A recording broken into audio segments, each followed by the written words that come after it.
I just jumped in front of the lasers and I started dancing and moving. And immediately in my head, I thought I probably look stupid. And I just went, I don't care. What was it that you experienced at that first rave that really hooked you in? With me, it was just that sense of community. And when I first got there, I was kind of hesitant. I was one of the people that was just an onlooker. Like I said, I remember there was this one guy and he was dancing around barefoot and I was judging. I was Hmm. looking him in a judgmental way and I'm like, what's wrong with him? What's he doing? Whatever he took, I don't think I want to take that. Um, but yeah, then I realized that the more that I just allowed myself to be whoever I wanted, the people that were there still loved and accepted me and embraced that. They had a DJ out in the woods and there were these lasers shooting. I'm a sucker for the lasers. Same. And I remember I just jumped in front of the lasers and I started dancing and moving. And immediately in my head, I thought, I probably look stupid. I probably look stupid. And I just went, I don't care. And I just moved. And that was the first time I experienced, I would say, flow, like that deep immersive flow where whatever that thought was that was in my head, it just went out and my whole body. And I just felt free. Like if Mm. there's ever been a feeling of pure freedom, that was that moment. And I was like, wait a minute, where has this been? And I want to find ways that I could tap into that more. Yeah. When you first rediscovered that feeling and you asked yourself, like, where has that been up to that point? Like, where was the last time that you had felt that? I don't think I ever felt that before. Really? That was wild. That like, I don't have you ever experienced that's the best way I can explain it, like just that state of flow or that just Yeah. like Yeah. Well, for me, I grew up, I was fortunate enough to do a lot of like theater as a kid. And so I think for me, that was the place where I would experience a lot of flow more than anything. I mean, I played sports and stuff, and mhm. sports has its own version of flow.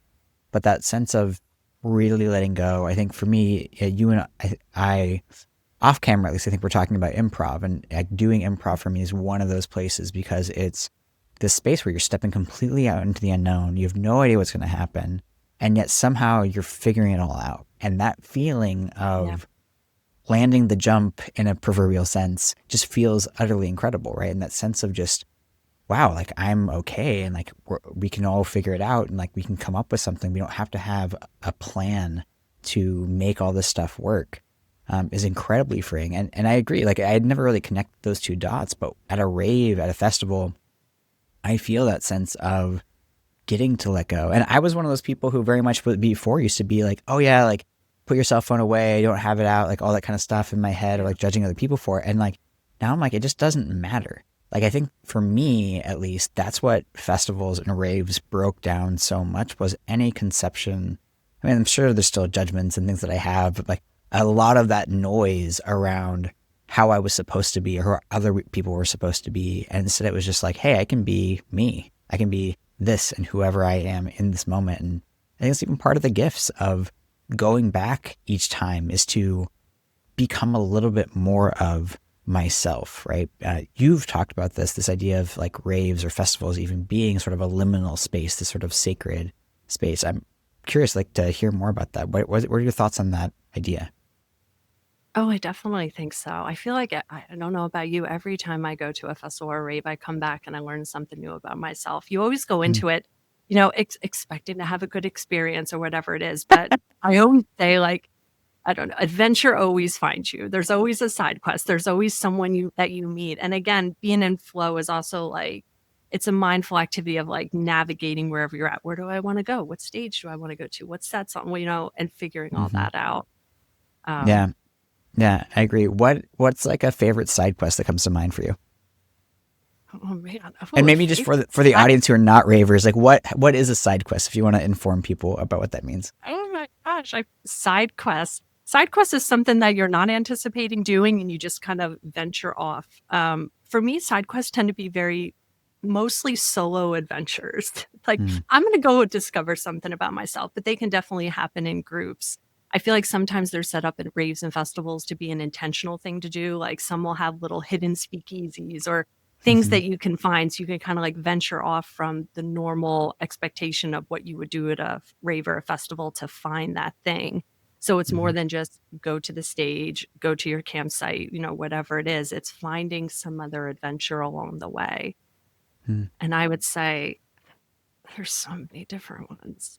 The one that's standing out is Elements last year at that festival. There was a huge storm and it was flooded. And I remember when we said, well, let's go back to the campsite and you could cut through the woods. I'm Mm. like, I don't know. And I'm like, well, I'm committed. I'm going to go to the woods. And I started walking into the woods and all of a sudden the mud became like deeper and deeper and it engulfed my foot and it just kept going Oh up. my And God. I'm like, the normal part of me in my everyday life says turn around and go back. And I'm like, no, I'm committed. I'm going to go this way and see where this leads me. And then it turned into from just, oh, I'm going to go from point A to point B to I started using my imagination and I was there going, oh, I'm pretending. And maybe it's that improv coming out in me again, but Mm. I was stepping into that play and then I ended up meeting someone along the way. And I was like, do you want to come on an adventure? We're like going through the mud and it was pulling other people in and building that camaraderie as you're doing that. It literally feels like a real life side quest adventure. To your point, I think there's so many of those weird little solo or duo journeys Mhm. that people will have. Like the amount of times where I have met somebody who was just like in the right headspace at the right time for where I was at to either support them or we were supporting each other with like stuff we were going through outside of that. Because I think people they see a lot of the happy times. To your point, like everybody expects to have a great experience, and usually by the end of it, you can have a great experience. But a lot of times, there's at least one or two moments that can be very hard while you're there.